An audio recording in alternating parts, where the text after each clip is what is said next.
Sir Topham Hatt sat in his office listening to the noise outside. The passengers were angry. The station master came in. "There's trouble in the shed, sir. Henry is sulking. There's no train, and the passengers are saying this is a bad railway." "Indeed," said Sir Topham Hatt, "we cannot allow that." He found Gordon, James, and Henry looking very cross.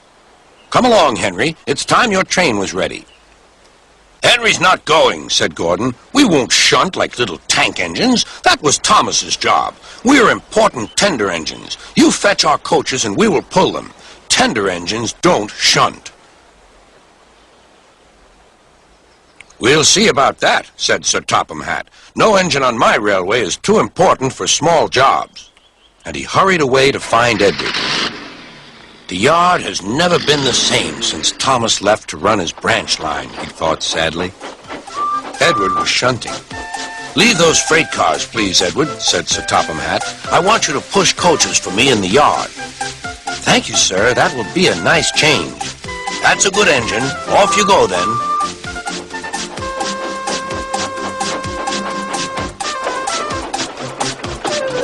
So Edward found coaches for the 3 engines, and that day the trains ran as usual.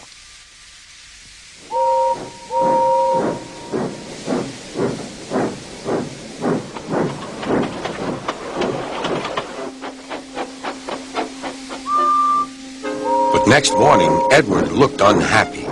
Gordon came clanking past, hissing rudely. "Bless me," said Sir Topham Hatt, "what a noise!" "They all hiss me, sir," answered Edward. "They say tender engines don't shunt, and last night they said I have gray wheels. I haven't, have I, sir?" "No, Edward, you have nice blue ones, and I'm proud of you.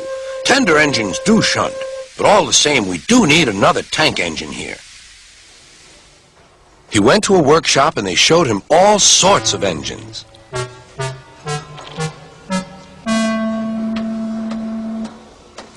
At last he saw a smart little green engine with 4 wheels. "That's the one," he thought. "If I choose you, will you work hard?" "Oh, sir. Yes, sir."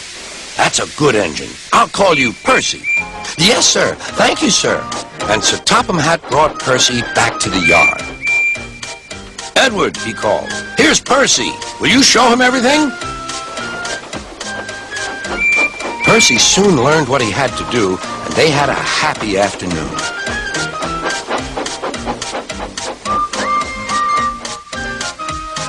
Then Henry came by, hissing as usual. "Wheesh!" went Percy. Henry jumped and ran back to the shed. "How beautifully you wheeshed him," laughed Edward. "I can't wheesh like that." "Oh," said Percy, "that's nothing. You should hear them in the workshop. You have to wheesh loudly to make yourself heard." Next morning, Thomas arrived. "Sir Topham Hatt sent for me. I expect he wants help," he said to Edward. "Shh, shh, here he comes," replied Edward. "Well done, Thomas. You've been quick. Listen, Henry, Gordon, and James are sulking. They say they won't shunt like little tank engines. So I have shut them up, and I want you both to run the line for a while." "Little tank engines indeed," snorted Thomas. "We'll show them. And Percy will help too." "Oh, sir. Yes, sir. Please, sir," answered Percy. Edward and Thomas worked the main line, greeting each other as they passed by. Percy puffed along the branch line. Thomas was anxious about Annie and Clarabelle, but both driver and conductor promised to take care of them. There were fewer trains, but the passengers didn't mind. They knew the 3 other engines were having a lesson. Gordon, James, and Henry were cold, lonely, and miserable.